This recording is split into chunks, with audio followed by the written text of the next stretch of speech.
exactness all that happened, as well as I can remember, since last I made an entry.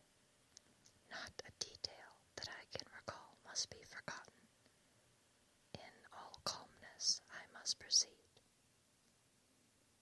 When I came to Renfield's room, I found him lying on the floor on his left side in a glittering pool of blood. When I went to move him, it became at once apparent that he had received some terrible injuries. There seemed none of the unity of purpose between the parts of the body which marks even lethargic sanity. As the face was exposed, I could see that it was horribly bruised, as though it had been beaten against the floor. Indeed, it was from the face wounds that the pool of blood originated. The attendant who was kneeling beside the body said to me, as we turned him over, "I think, sir, his back is broken. See, both his right arm and leg, and the whole side of his face are paralyzed." How such a thing could have happened puzzled the attendant beyond measure. He seemed quite bewildered, and his brows were gathered in as he said, "I can't understand the two things. He could mark his face like that by beating his own head on the floor. I saw a young woman do it once at the Eversfield Asylum before anyone could lay hands on her. And I suppose he might have broken his neck by falling out of bed if he got in an awkward kink. But for the life of me, I can't imagine how the two things occurred. If his back was broke, he couldn't beat his head, and if his face was like that before the fall out of bed, there would be marks of it." I said to him, "Go to Dr. Van Helsing and ask him to kindly come here at once. I want him without an instant's delay." The man ran off, and within a few minutes the professor, in his dressing gown and slippers, appeared. When he saw Renfield on the ground, he looked keenly at him a moment, and then turned to me. I think he recognized my thought in my eyes, for he said very quietly, manifestly for the ears of the attendant, "Ah, a sad accident. He will need very careful watching, and much attention.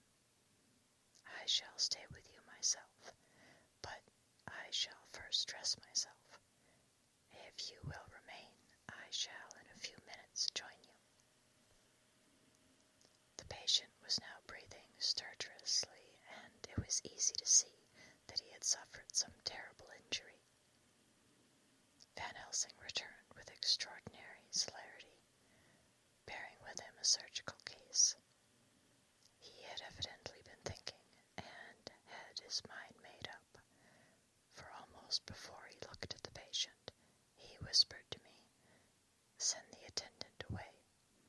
We must be alone with him when he becomes conscious, after the operation." I said, "I think that will do now, Simmons. We have done all that we can at present. You had better go your round, and Dr. Van Helsing will operate. Let me know instantly if there be anything unusual anywhere." The man withdrew, and we went into a strict examination of the patient. The wounds of the face were superficial.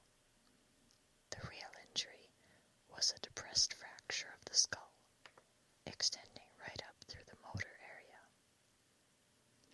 The professor thought a moment and said, "We must reduce the pressure and get back to normal conditions as far as can be. The rapidity of the suffusion shows the terrible nature of his injury. The whole motor area seems affected. The suffusion of the brain will increase quickly, so we must intervene at once, or it may be too late."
said softly. My God, what has happened to him? Poor devil. I told him briefly, and added that we expected he would recover consciousness after the operation, for a short time, at all events. He went at once and sat down on the edge of the bed, with Godalming beside him. We all watched in patience.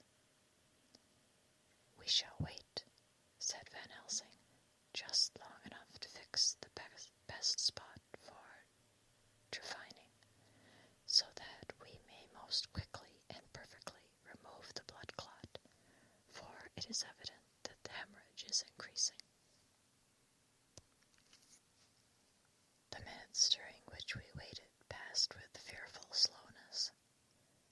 I had a horrible sinking in my heart, and from Van Helsing's face I gathered that he felt some fear or apprehension as to what was to come.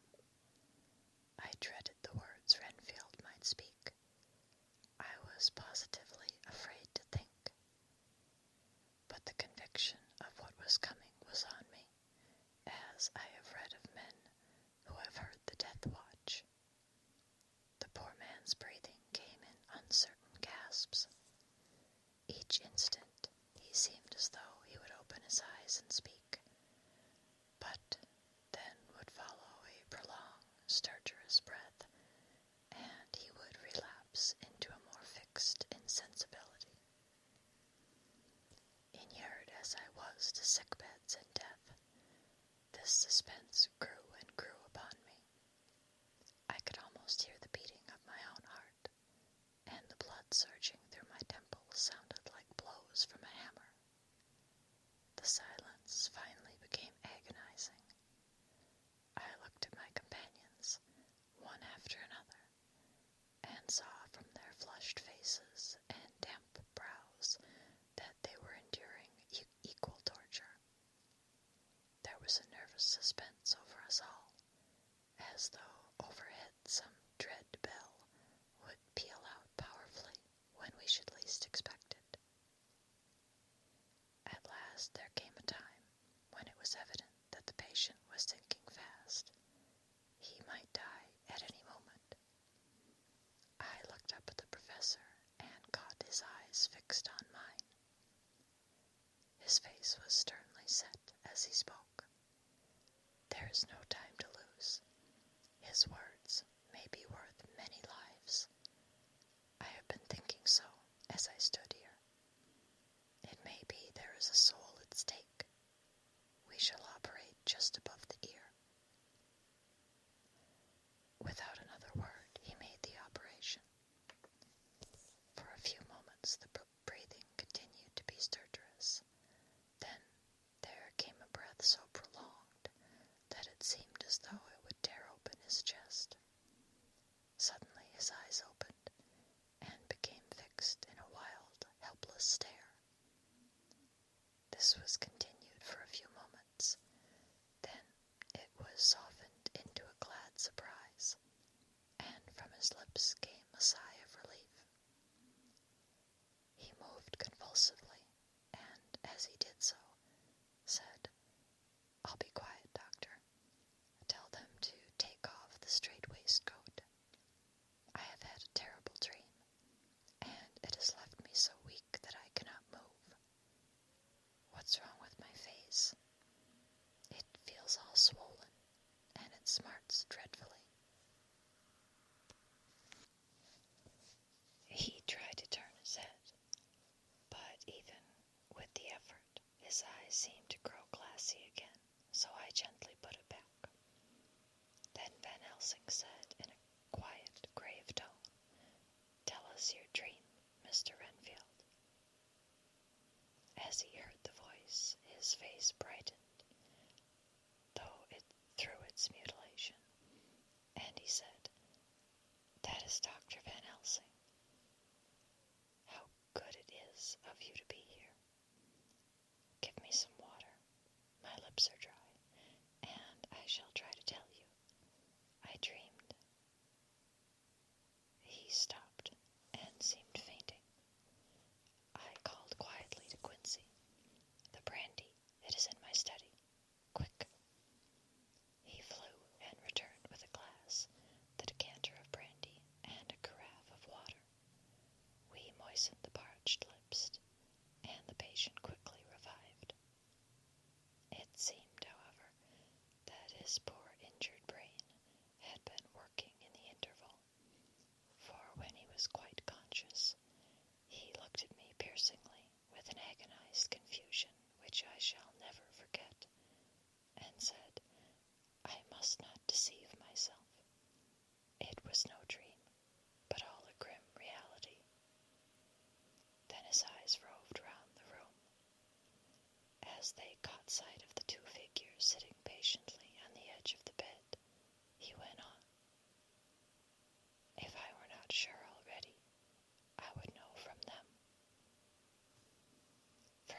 When he opened them, he said, hurriedly, and with more energy than he had yet displayed, "Quick, doctor, quick!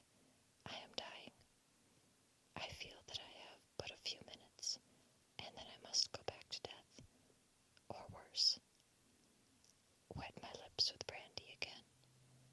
I have something that I must say before I die, or before my poor crushed brain dies anyhow. Thank you. It was that night after you left me, when I implored you to let me go away. I couldn't speak then, for I felt my tongue was tied. But I was as sane then, except in that way, as I am now. I was in an agony of despair for a long time after you left me. It seemed hours. Then there came a sudden peace to me. My brain seemed to become cool again, and I realized where I was.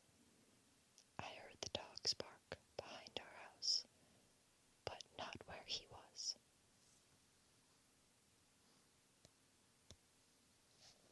As he spoke, Van Helsing's eyes never blinked, but his hands came out and met mine, and gripped it hard. He did not, however, betray himself. He nodded slightly and said, "Go on," in a low voice. Renfield proceeded. He came up to the window in the mist, as I had seen him often before, but he was solid then, not a ghost, and his eyes were fierce, like a man's when angry. He was laughing with his red mouth. The sharp white teeth glinted in the moonlight when he turned to look back over the belt of trees to where the dogs were barking. I wouldn't ask him to come in at first, though I knew he wanted to, just as he had wanted all along. Then he began promising me things, not in words, but by doing them. He was interrupted by a word from the professor. How? By making them happen, just as he used to send in the flies when the sun was shining. Great big fat ones with steel and sapphire on their wings, and big moths in the night with skull and crossbones on their backs. Van Helsing nodded to him as he whispered to me unconsciously, "The acroantiatropos of the sphinges, what you call the death's head moth." The patient went on without stopping. Then he began to whisper, "Rats, rats, rats, hundreds, thousands, millions of them, and every one a life, and dogs to eat them, and cats too, all lives, all red blood, with years of life in it, and not merely buzzing flies." I laughed at him, for I wanted to see what he could do. Then the dogs howled, away beyond the dark trees in his house. He beckoned me to the window. I got up and looked out, and he raised his hands, and seemed to call out without using any words. A dark mass spread over the grass, coming on like the shape of a flame of fire. And then he moved the mist to the right and left, and I could see that there were thousands of rats, with their eyes blazing red, like his, only smaller. He held up his hand, and they all stopped, and I thought he seemed to be saying, "All these lives I will give you, I and many more and greater, through countless ages, if you will fall down and worship me." And then a red cloud, like the color of blood, seemed to close over my eyes, and before I knew what I was doing, I found myself opening the sash and saying to him, "Come in, Lord and Master." The rats were all gone,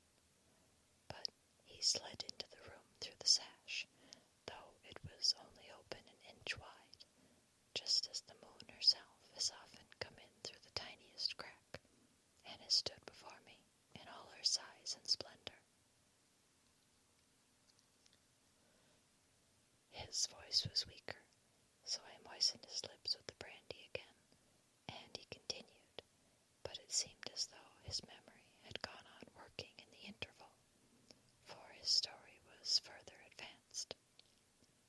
I was about to call him back to the point, but Van Helsing whispered to me, "Let him go on. Do not interrupt him. He cannot go back, and maybe he could not proceed at all if once he lost the thread of his thought." He proceeded.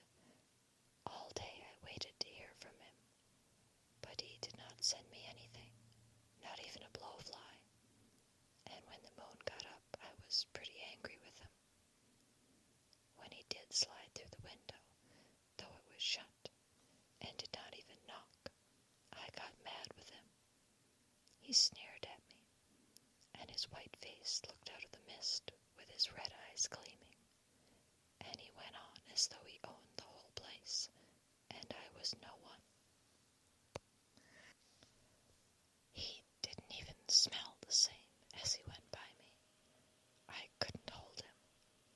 I thought that somehow Mrs. Harker had come into the room. The two men sitting on the bed stood up and came over, standing behind him so that he could not see them, but where they could hear better. They were both silent, but the professor started and quivered. His face, however, grew grimmer and sterner still. Renfield went on without noticing. When Mrs. Harker came in to see me this afternoon, she wasn't the same. It was like tea after the teapot has been watered. Here we all moved, but no one said a word. He went on. I didn't know that she was here till she spoke, and she didn't look the same. I don't care for the pale people. I like them with lots of blood in them, and hers all seemed to have run out. I didn't think of it at the time, but when she went away I began to think, and it made me mad to know that he had been taking the life out of her. I could feel that the rest quivered as I did, but we remained otherwise still. So, when he came tonight, I was ready for him. I saw the mist stealing in and grabbed it tight.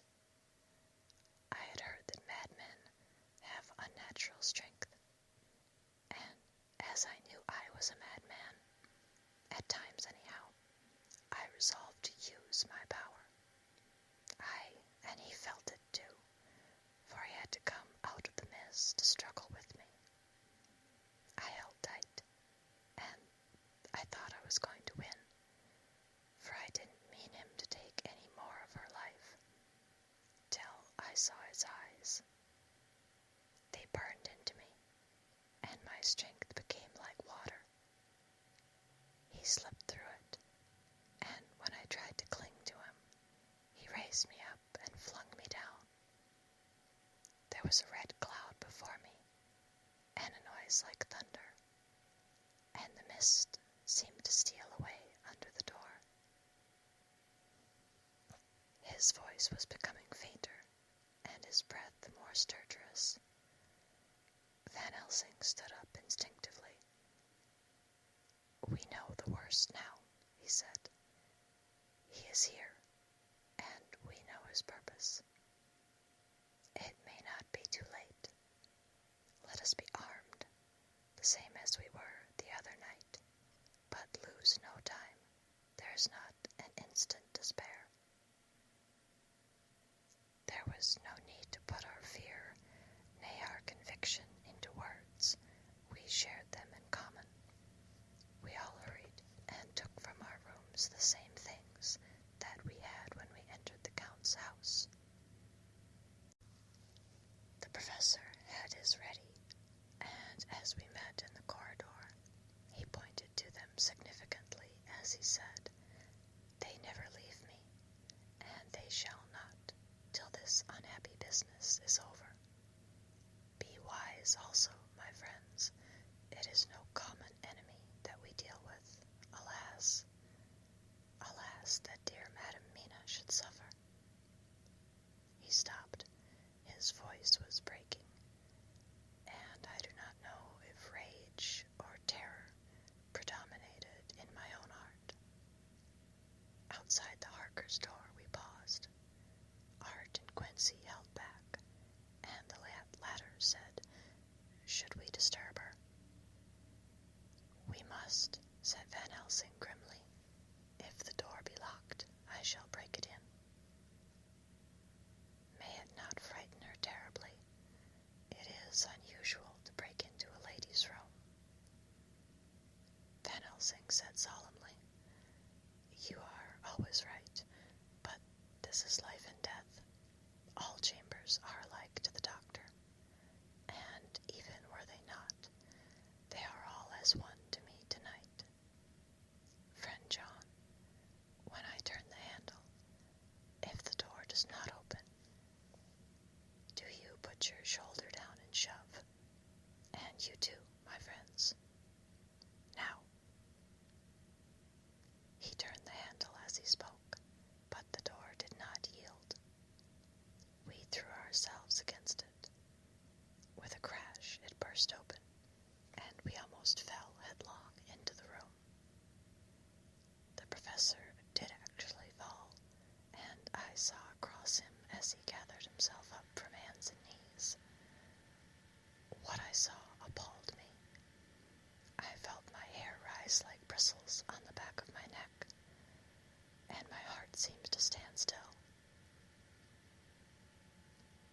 The moonlight was so bright that through the thick yellow blind the room was light enough to see. On the bed beside the window lay Jonathan Harker, his face flushed and breathing heavily as though in a stupor. Kneeling on the near edge of the bed facing outwards was the white-clad figure of his wife. By her side stood a tall, thin man, clad in black. His face was turned from us, but the instant we saw, we all recognized the Count in every way, even to the scar on his forehead. With his left hand, he held both Mrs. Harker's hands, keeping them away with her arms at full tension. His right hand gripped her by the back of the neck, forcing her face down on his bosom. Her white nightdress was smeared with blood, and a thin stream trickled down the man's bare chest, which was shown by his tore-open dress. The attitude of the two had a terrible resemblance to a child forcing a kitten's nose into a saucer of milk to compel it to drink. As we burst into the room, the Count turned his face, and the hellish look that I had heard described seemed to leap into it. His eyes flamed red with devilish passion. The great nostrils of the white aquiline nose opened wide and quivered at the edge, and the white sharp teeth, behind the full lips of the blood-dripping mouth, clamped together like those of a wild beast. With a wrench which threw his victim back upon the bed as though hurled from a height, he turned and sprang at us. But by this time the professor had gained his feet, and was holding towards him the envelope which contained the sacred wafer. The Count suddenly stopped, just as poor Lucy had done outside the tomb, and cowered back. Further and further back he cowered, as we, lifting our crucifixes, advanced.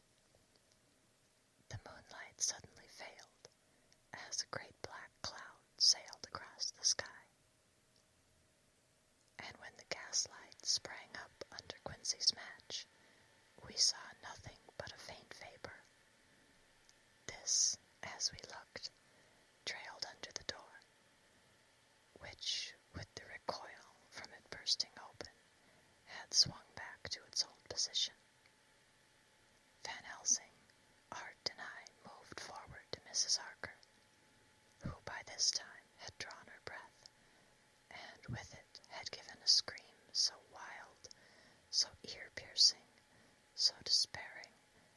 that it seems to me now that it will ring in my ears till my dying day. For a few seconds she lay in her helpless attitude and disarray. Her face was ghastly, with a pallor which was accentuated by the blood which smeared her lips and cheeks and chin. From her throat trickled a thin stream of blood. Her eyes were mad with terror. Then she put before her face her poor crushed hands, which bore on their whiteness the red mark of the Count's terrible grip. And from behind them came a low, desolate wail, which made the terrible scream seem only the quick expression of an endless grief. Van Helsing stepped forward and drew the coverlet gently over her body, whilst Art, after looking at her face for an instant despairingly, ran out of the room. Van Helsing whispered to me, "Jonathan is in a stupor such as we know the vampire can produce. We can do nothing with poor Madam Mina for a few moments till she recovers herself. I must wake him." He dipped the end of a towel in cold water, and with it began to flick him on the face, his wife all the while holding her face between her hands and sobbing in a way that was heartbreaking to hear. I raised the blind and looked out of the window.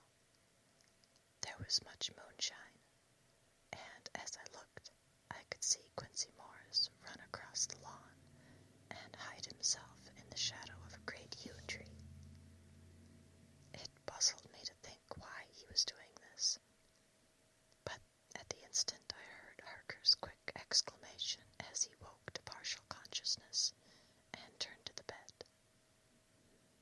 On his face, as there might well be, was a look of wild amazement. He seemed dazed for a few seconds, and then full consciousness seemed to burst upon him all at once, and he started up. His wife was aroused by the quick movement, and turned to him with her arms stretched out, as though to embrace him. Instantly, however, she drew them in again, and putting her elbows together, held her hands before her face, and shuddered till the bed beneath her shook. "In God's name, what does this mean?" Harker cried out. "Dr. Seward, Dr. Van Helsing, what is it? What has happened? What is wrong? Mina, dear, what is it?" "What does that blood mean? My God, has it come to this?" And, raising himself to his knees, he beat his hands wildly together. "Good God, help us! Help her! Oh, help her!" With a quick movement he jumped from bed and began to pull on his clothes, all the man in him awake at the need for instant exertion. "What has happened? Tell me all about it," he cried without pausing. "Dr. Van Helsing, you love Mina, I know. Oh, do something to save her. It cannot have gone too far yet. Guard her while I look for him." His wife, through her terror and horror and distress, saw some sure danger to him. Instantly forgetting her own grief, she seized hold of him and cried out, "No, no, Jonathan, you must not leave me. I have suffered enough tonight, God knows, without the dread of his harming you. You must stay with me. Stay with these friends who will watch over you." Her expression became frantic as she spoke, and, he yielding to her, she pulled him down sitting on the bedside, and clung to him fiercely. Van Helsing and I tried to calm them both, crucifix, and said with wonderful calmness, "Do not fear, my dear.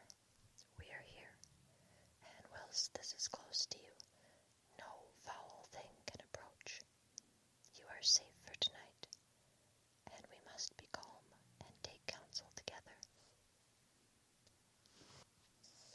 She shuddered and was silent, holding down her head on her husband's breast. When she raised it, his white night robe was stained with blood, where her lips had touched, and where the thin open wound in the neck had sent forth drops.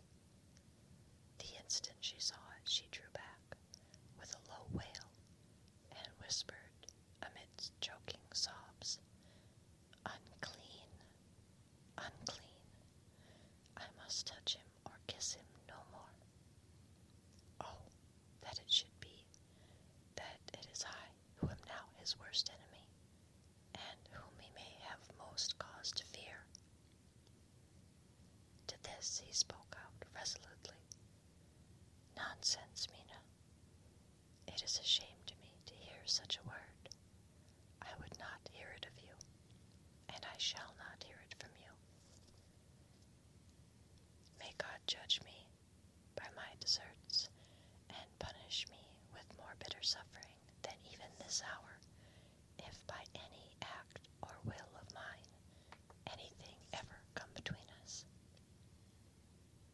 He put out his arms and folded her to his breast, and for a while she lay there, sobbing.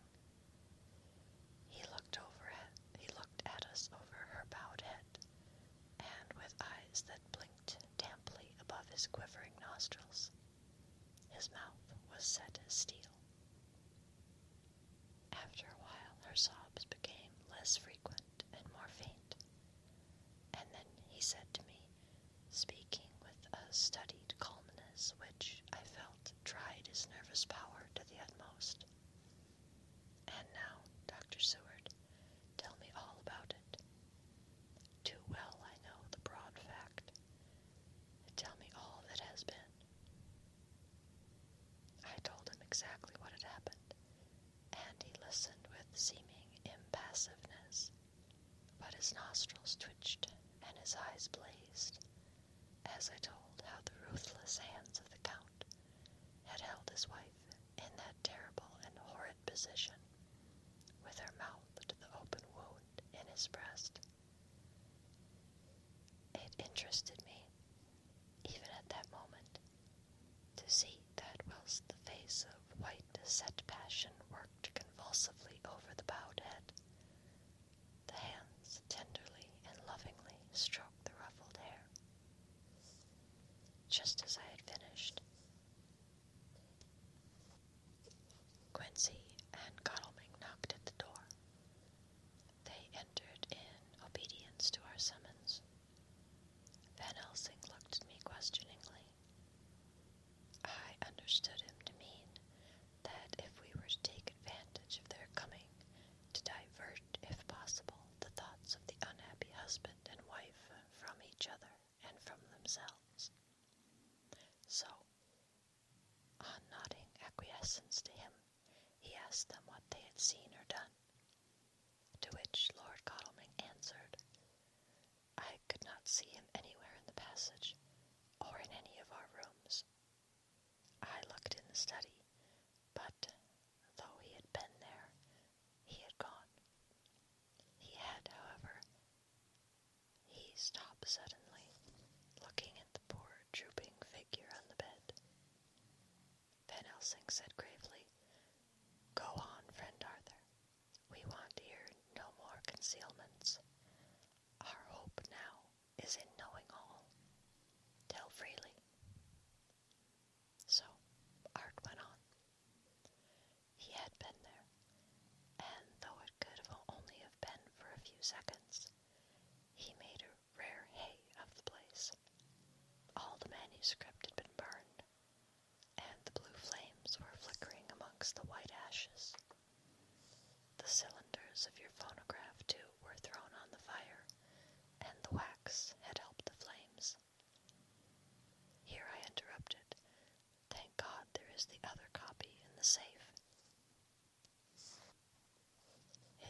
eyes lit for a moment, but fell again as he went on. I ran downstairs then, but could see no sign of him. I looked into Renfield's room, and there was no trace there except... Again he paused. "Go on," said Harker hoarsely. Then he bowed his head and moistened his lips with his tongue. Added, "Except that the poor fellow is dead." Mrs. Harker raised her head. Looking from one to the other of us, she said solemnly, "God's will be done." I could not but feel that Art was keeping back something, but as I took it that it was with a purpose, I said nothing. Van Helsing turned to Morris and asked, "And you, friend Quincy, have you any to tell?" "A little," he answered. "It may be much eventually, but at present I can't say. I thought it well to know, if possible, where the Count would go when he left the house. I did not see him, but I saw a bat rise from Renfield's window and flap westward. I expected to see him in some shape go back to Carfax, but he evidently sought some other lair. He will not be back tonight, for the sky is reddening in the east, and the dawn is close. We must work tomorrow." He said the latter words through his shut teeth. For a space of perhaps a couple of minutes there was silence, and I could fancy that I could hear the sounds of our hearts beating.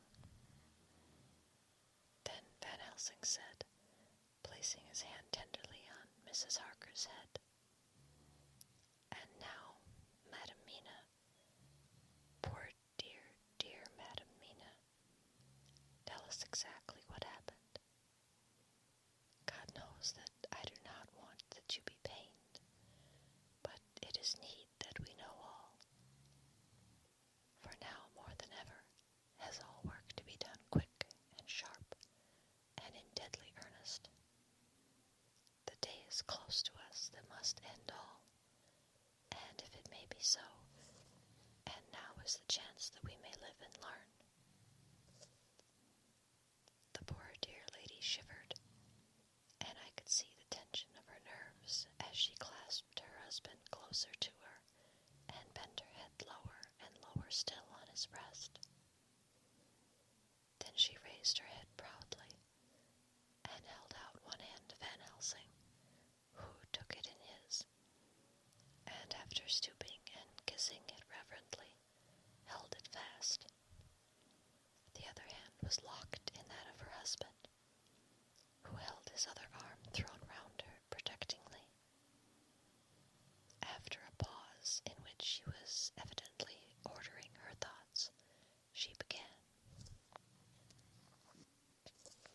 "I took the sleeping draught which you had so kindly given me, but for a long time it did not act. I seemed to become more wakeful, and myriads of horrible fancies began to crowd in upon my mind, all of them connected with death and vampires and blood and pain and trouble." Her husband involuntarily groaned as she turned to him and said lovingly, "Do not fret, dear. You must be brave and strong, and help me through the horrible task. If only you knew what an effort it is to me to tell of this fearful thing at all, you would understand how much I need your help." Well, I saw I must try to help the medicine do its work with my will, if it was to do me any good, so I resolutely set myself to sleep. Sure enough, sleep must soon have come for me, for I remember no more. Jonathan coming in had not waked me, for he lay by my side when next I remember. was in the room the same thin white mist that I had before noticed. But I forget now if you know of this. You will find it in my diary, which I shall show you later. I felt the same vague terror which had come to me before, and the same sense of some presence. I turned to wake Jonathan, but found that he slept so soundly that it seemed as if it was he who had taken the sleeping draught, and not I. I tried, but I could not wake him. This caused me a great fear, and I looked around, terrified. Then indeed my heart sank within me, beside the bed, as if he had stepped out of the mist, or rather as if the mist had turned into his figure, for it had entirely disappeared.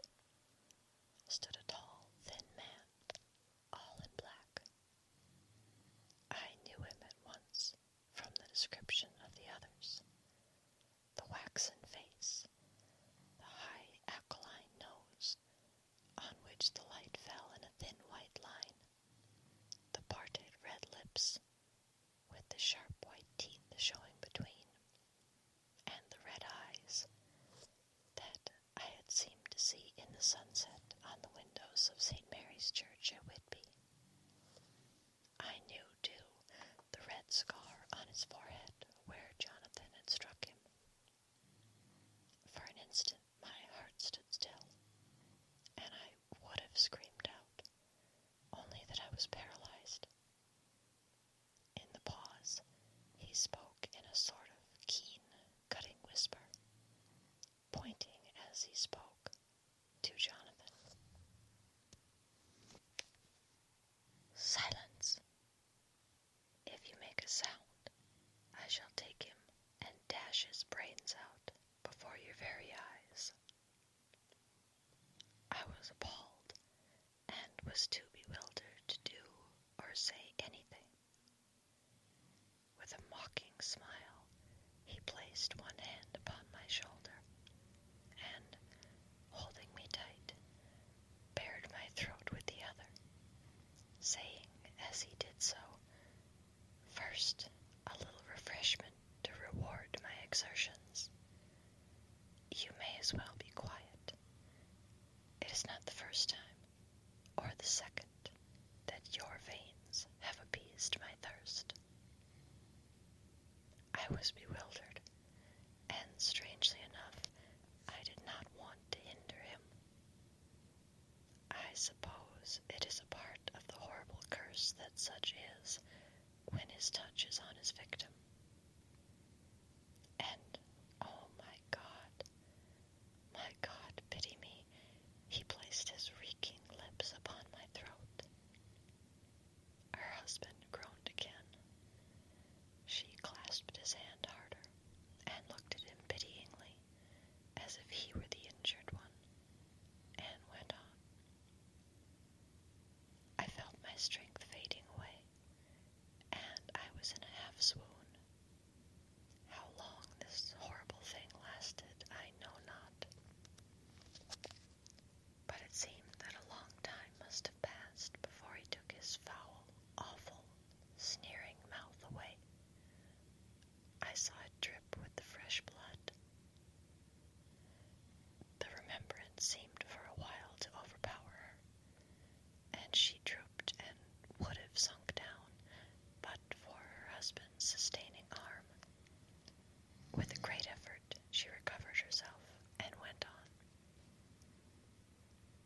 Then he spoke to me mockingly. "And so you, like the others, would play your brains against mine. You would help these men to hunt me and frustrate me in my design.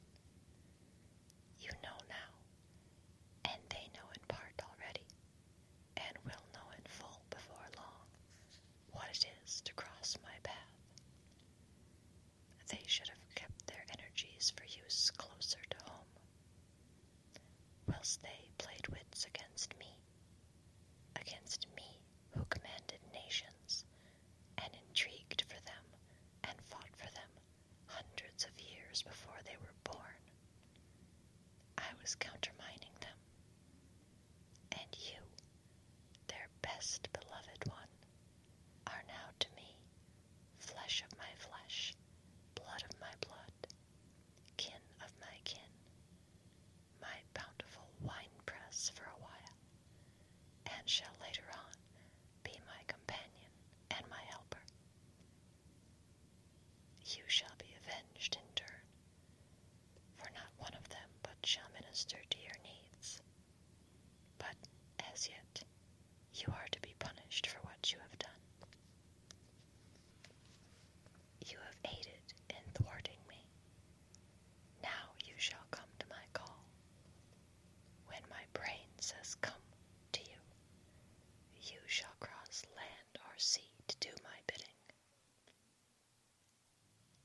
suffocate or swallow some of the... Oh my God, what have I done? What have I done to deserve such a fate? I who have tried to walk in meekness and righteousness all my days. God pity me. Look down on a poor soul in worse than mortal peril, and in mercy pity to those to whom she is dear. Then she began to rub her lips as though to cleanse them from pollution. As she was telling her terrible story, the eastern sky began to quicken, and everything became more and more clear. Harker was still and quiet, but over his face, as the awful narrative went on, came a gray look which deepened and deepened in the morning light, till, when the first red streak of the coming dawn shot up, the flesh stood darkly out against the whitening hair. We have arranged that one of us is to stay within call of the unhappy pair till we can meet together and arrange about taking action. Of this I am sure. The sun rises today on no more miserable